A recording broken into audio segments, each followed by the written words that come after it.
Eusko ikaskuntza, udan egoikoetxea.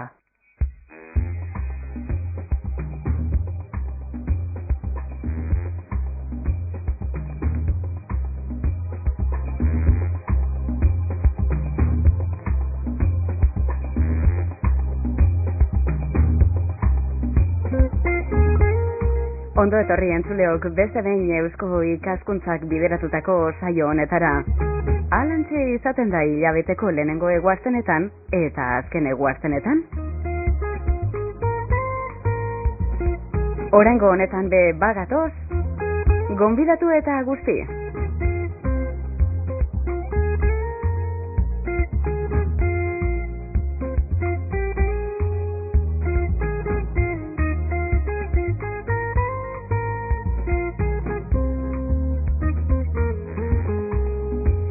Bai, musikaz egingo dugu berba.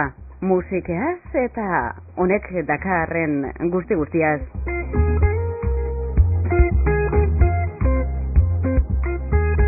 Eusko ikaskuntzako folklore sailak folk musika tradizionala eta folklorea jardunaldia egin barri dau Basaurin. Eta beraz, jardunaldi horrek atxakia murgilduko gara guzti honetan. Eta horretarako prest, zelanez gonbidatu eta guzti. Musikaren historia irakaslea da Euskal Herriko Unibertsitatean, besteak beste. Carlos Sánchez, ondo etorri. Eskerrik asko. Esaten izan dugu atarian, Carlos, musikaz egingo dugula berba, baina ez edozein musikaz, ze jardunaldi hau, zeuek ez duzue edozegaitik antolatu, ezta? Izenburua esaten izan dugu folk musika tradizionala eta folklorea. Hori jardunaldi hori, zer dala eta etorri zari oraingo honetan jardunaldi honegaz? Bueno, nik uste derrigorrezkoa zela, gezurra badirudi ere gai hau oso gutxitan tratatu egin da, zeren guztiok badugu ahoan nolabait euskal musika edo tradiziosko musika edo world music edo folk musika edo musika tradizionala edo tradiziosko musika eta izen asko erabiltzen ditugu, baina agian burutazio handirik gabe edo ez eguneroko hizkuntzan erabiltzen dira. Eta pentsatu egin dugu, agian interesgarri izan zela, hortaz mintzatzea, ez? Zer izan daiteke tradizioa musikan eta folklorea, ja altura hoetan, ez? 21. mendean, nolabait. Zeo zelan esateko, beraz, esango zonke, defendatu egin behar dugula arlo edo zail hori? Bueno, burutazio, pentsatu pizkat, ez? Zer dagoen mundu honetan, zertan murgiltzen garen, zer den euskal musika, eta bueno, kategoria horiek ez dakite ezberdindu behar diren. Erabiltzen ditugu askotan, baina, bueno, hortaz mintza gaitezke agian geroago, baina nik uste interesgarri izan dela. Hau, Eusko ikaskuntzako folklore sailak bideratu dau. Bai, nolabait zehatzen da azken urteotan urtero jardunaldi bat egitea eta aurten tokatu da musika. Musikea. Bueno, esaten izan duzunez berela sartuko gara maminean, baina konta iguzu zuzeu egon zara jardunaldi honetan, parte hartzea be izan da, zelan joan da jardunaldia bera, ondo joan da? Bai, orokorrean bai, problema tekniko batzuk, hori ohikoa denez, bageneukan New Yorkeko Kolumbiako Unibertsitateko irakasle bat, eta bideo hitzaldia egin behar genuen, eta bueno, badakizu alako gauzak momentuz askotan problemak ekartzen dituztela, eta horietako bat gertatu zitzaigun, orduan, bueno, betiko asuntuak. Bai, geurean begertatzen dira, lasai horregaitik. Bai, hori leku guztietan gertatzen da, nahiz eta kontu zibili, nahiz eta, prestatu egun batzukin, bekitzen gertatu behar da. Baina hori gora bera egin duzue jardunaldia, eta makina bat lagun izan da berbetan. Bai. Zeu bitarteko? Bai, adibidez, egon dira, Jaume Ayaz, hau da, izan da Kataluniako musika eskolako zuzendaria, eta bain irakasle da, etnomusikologi irakaslea da Bartzelonako Unibertsitate Autonomoan, gero ni neu, Denis Laborde ere, naiz eta hemen oso ezaguna ez izan etorri behar zitzaigun, horrek egiten du lan CNRS, Frantziako nolabait ikerketa altuenean, baina azkenian ezin zen etorri. Eta gero, goizez ere genuen komunikazio batzuk, gero Ana Maria Ochoa, hori Kolumbiako Unibertsitateko etnomusikologia irakaslea, eta arratsaldean egin genuen inguru bat, eta hor egon ziren, asko oso ezagunak diren, Juan Mario Beltrán, Ignacio Sorena, Gonzal Mendibil, eta beste figura batzuk, ez? Horre, ingurua egin dozu, ez da? Bai, eta gero, ez aitaztu behar, izan genuen proiektu polit baten aurkezpena ere, izan da panderoa eta pandereta ikasteko eskuliburu bat, baina oso modu nolabait ez karrik ohiko eskuliburu bat, baizik eta azalpenak, bai bideoz eta bai CD interaktibo bat horretaz, ez? Bai? Bai, eta oso interesgarria da, atera hilabete batzuk, atera da, eta oso interesgarria, nik uste dut oso interesgarria daitekela, nik uste dut denda guztietan, musika denda guztietan aurki daitekela, eta nolabait, ezakit, alako dendetan ikus ezakezu, komo tokar el djembe, edo alako gauzak interaktiboak, hori panderoarekin eginda ere. Bertokoagaz, ezta? Eta hori zikaskuntzak ere antolatu du, eta edizioa berak egin du. Orduan horregatik izan genuen aurkezpena ere. Ikusi bat amatek, panderoa zelan jo jakin gura badao, atzerriko musika tresnez gainera, oso modan dago eta, hor dago aukerea. Bai, oso aukera polita zeren, zerotik hasten da, eta oso modu praktiku batean. Oso ongi egina dago nik uste. Egingo dugu alegina. Bai. Carlos, zeuk bere eskaini zenduan berbaldia, Euskal Herriko Unibertsitatean esaten izan dugu atarian irakasle beharretan zabiltzela, musikaren historia irakaslea zara. Bai. Hori ematen ditut ez bakarrik musikaren historia ofiziala edo musika handiko historia baditut beste natura batzuk, ez? Euskal Herriko musikaz bat eta jazzaz ere beste natura batzuk. Bai, orduan, planteamendua, ez da nolabait bakarrik musika erudituaren historia edo musika zeren historia edo musika nagusiaren historia, bezik eta musika guztiak ematen ala da nola. Ez gure mugen artean, jakina. Bai, hori da.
Eta kasu honetan, esateko moduan zara zeure berbaldiaren aria zein izan da?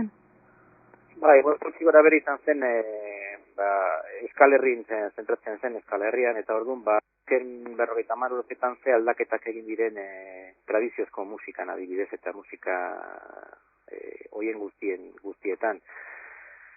Badirudi tradizioa horrela esan da, ez dela iniz aldatzen, ez? Eta 50 urte jotape txikia da gauzak aldatzeko eta guk nabaritzeko, baina alde ikaragarria da. Pentsatzen baduela 50 urte ze imaginarioa zegoen euskal musika, eta praktikak diren, eta hoien eta gaur egiten direnen artean, aldea oso handia da, ez ikaragarria. Eta hori zen, gutxi gora, bera analizatzea, gizartean ere gertatu zen, euskal imaginarioa nola aldatu zen, euskal ikono musikalak ere nola aldatu diren, eta, hori bai gontzea. Lehen esaten izan dugu, gauza batela folk musikea, beste bat musika tradizionala, eta beste bat folklorea. Bai. Musika tradizionala eta folklorearen artean ez dakite alde handirik dagoen, ez? Uste dute, adibidez, 1900 eta 20. Hamarkadan, edo, duela 50 urte, gauza beratzen, por cierto, euskaraz mintzatzea zailagoa da, zeren adibidez, musika herriko esaten badut, jende guztiak pentsatzen duen nolabait musika tradizionalean edo folklorean, hori ez da gertatzen ja hizkuntza gehienetan, gaztelaniaz esaten badut adibidez musika popular, gero eta gehiago erabiltzen da pop eta rock, ez zentzu horretan, eta ingeleraz, frantzesez, italieraz, alemanieraz, ja zer esanik ez, oraindik ez dago, hori, baina hitz hori ere oso erabilia da zentzu horretan, ez nik uste, guztiok ulertzen dugun lehendabiziko gauza hori dela. Baina normalean, nahiz eta oso artifiziala izan, eta garai honetan gauza guztiak permeableak diren, eta oso komunikatuta horien artean, gure musikak nolabait hiru kategoria oso nagusitan gutxienez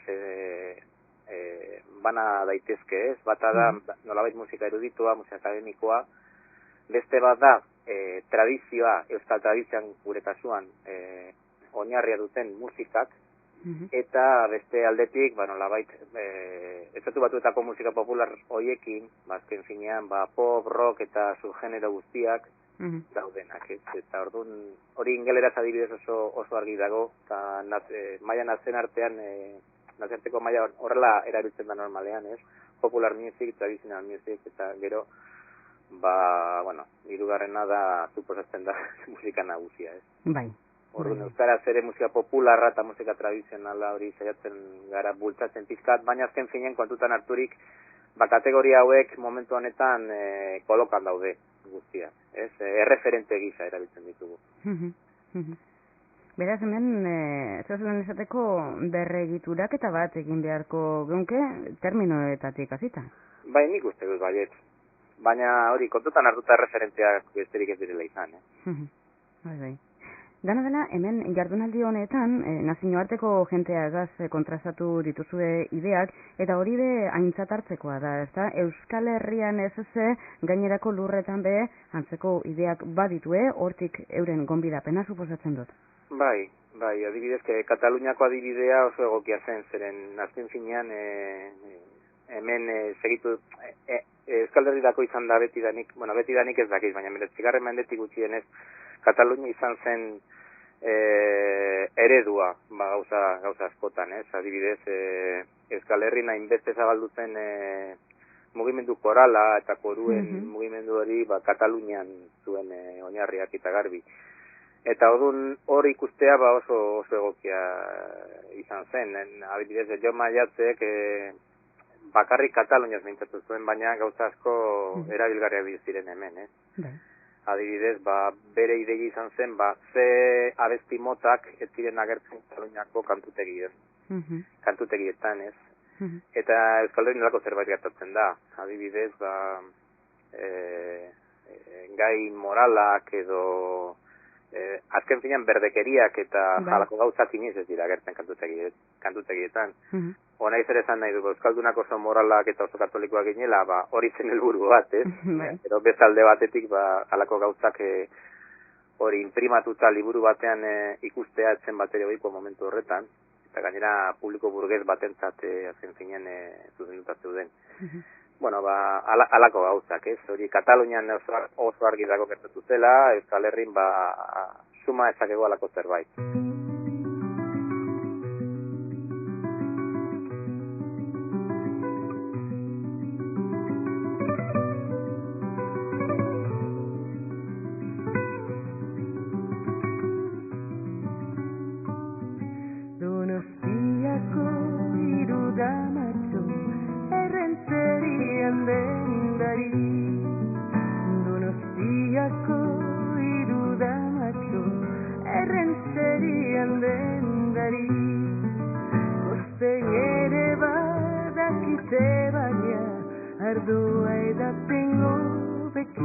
Eta kriskitin kraskitin arrozakrabeli ardoa edaten gobeki Donostiako gaztelupeko zagardoaren gozoa Donostiako gaztelupeko zagardoaren gozoa Antxen edaten ari nintzela Zitzaidan bazoa eta kriskitin kraskitin arroza krabeli bazoa kristalezkoa.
Eta kriskitin kraskitin arroza krabeli irtetzen dira gordiak Behin batian loiolan erromeria zen Antzen ikusi nuen neskatza bat plazan Zoria bainan ere Ariako dantzan urazen bai polita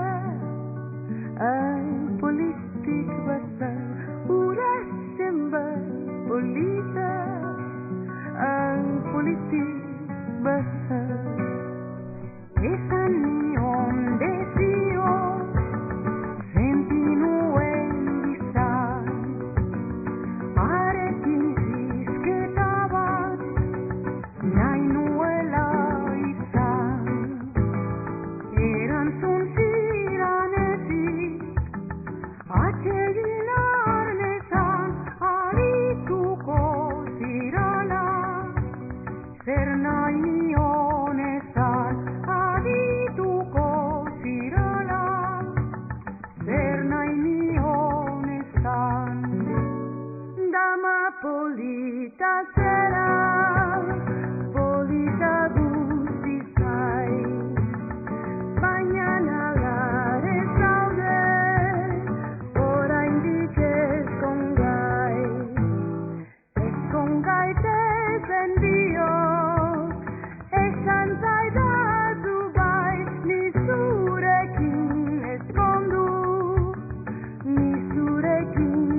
Eta eurek, esango zaunke, Katalunia edo beste lurren baten ezagutzen dabe Euskal Herriko era horretako musikea, Carlos? Edo ez dakigu geure burua kanpora begira saltzen? Nola, euskal musika zen nahi duzu? Bai. Ba, ez gehiegi, baina asunto honetan da, helburu da haiek deskribatzea, haien esperientziak, eta agian, guretzat ere izan daitezken hori praktikoak edo erabilgarriak. Ez, guk zerbait hartzeko esperientzaietatik nola bai. Beraz, geure musikea zabaltzea era honetakoa ez duzu premia moduan ikusten. Bai, baina hori imposible da erabat. Osa, gauza bat da errepertorio bizia, eta beste gauza bat da kantutegien agertzen diren musikak. Zeren gehienak, egia esan da, ez daude hilik, justo kantutegian daudelako. Hori da Euskal Herrin gertatutako beste gauza bat. Tradiziozko errepertorio benetan bizia dagoen errepertorioa oso mugatua da. Ez oso abesti gutxi ezagutzen ditugu, askotan berreskuratu dira, talde gehienek, Demagun Oskorrik edo halako talde asko berreskuratu dituzte abestiak ez tradizio bizirik.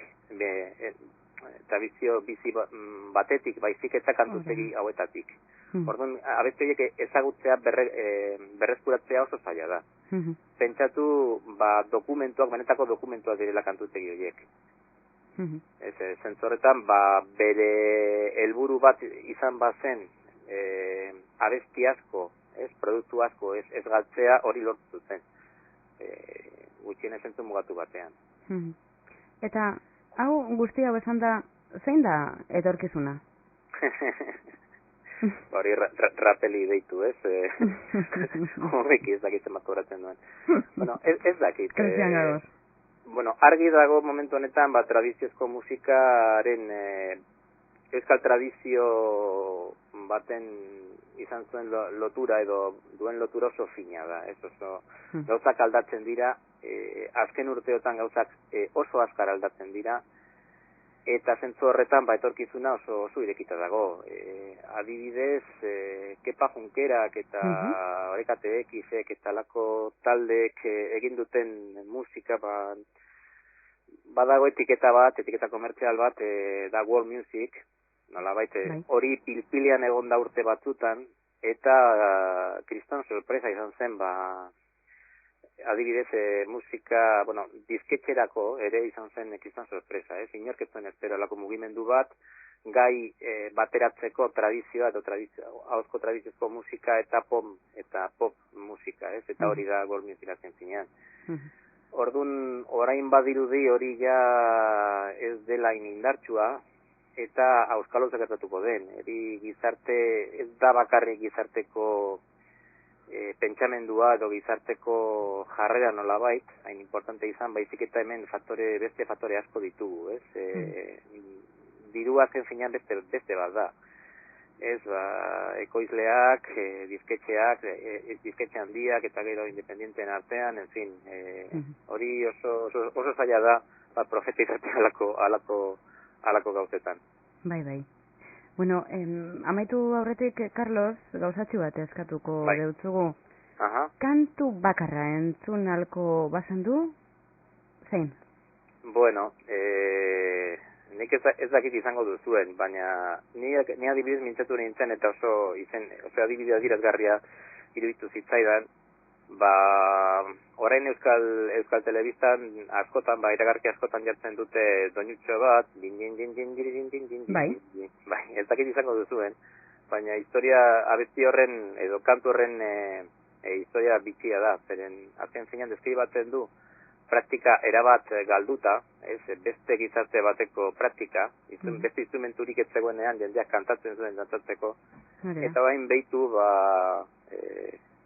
publizitatearen bidez eta telebista eta irratiaren indarraren bidez zelortzen den, oso doinu popular bat zentzu horretan. Hori izan daiteke bat, bestela iaz uste dute jarri zenidatela Salvadorren eriotza, eta hori bai bereziki preziatzen dute abesti hori. Egia da, ahaztutan dukan. Orain horitzen zara. Bai, orain bai. Bai, izan daiteke beste adibide polit bat, zeren hori nolabait, ez da tradiziozko abesti bat, ez da, ez egile ezaguna dugu, gainera oso garekidea da, baina nik uste guztiok identifikatzen dugula horrela. Ez, eta hori da prozesu azken finean prozesu imaginarioa dira hauek guztiak gehien bat. Oso ondo, memoria ona. Eskerrik asko, Carlos Sánchez, beste urtebetez geurekin egoteagaitik, alik ondoen bizi. Bale. Agur. Eskerrik asko zuei.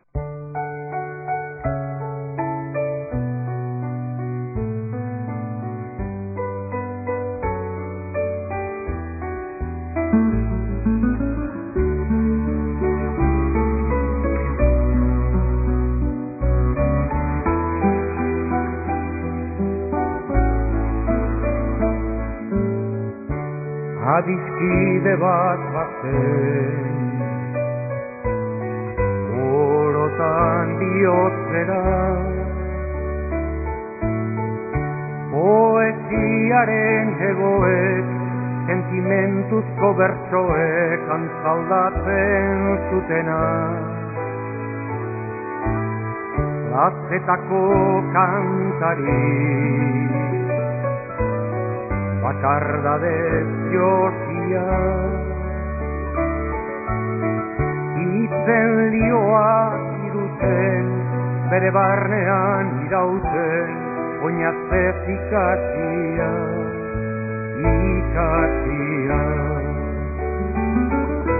Nunago,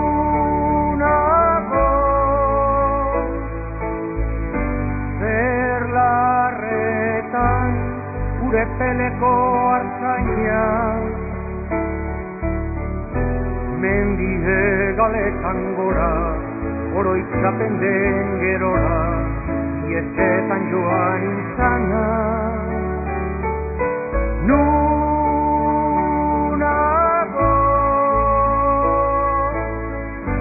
zer larretan, gure peleko artzaina, mendie galetan gora, oroitzapen den gerora, iesetan joan izana.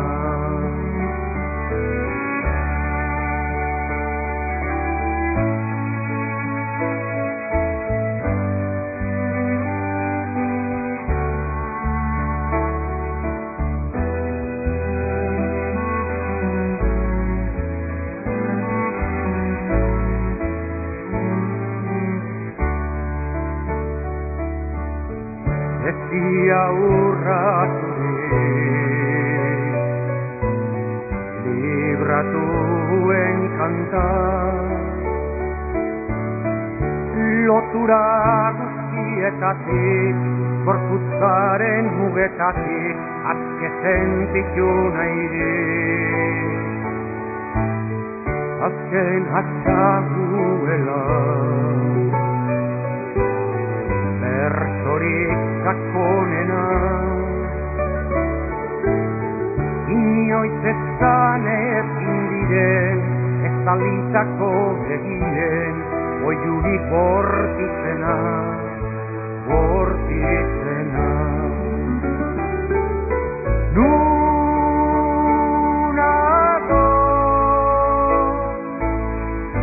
zer larretan, gure peleko artzaina,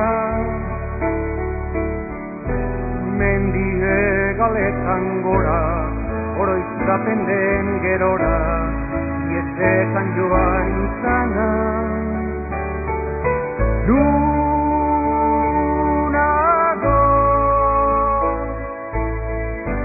zer larretan, gure peleko artzaina,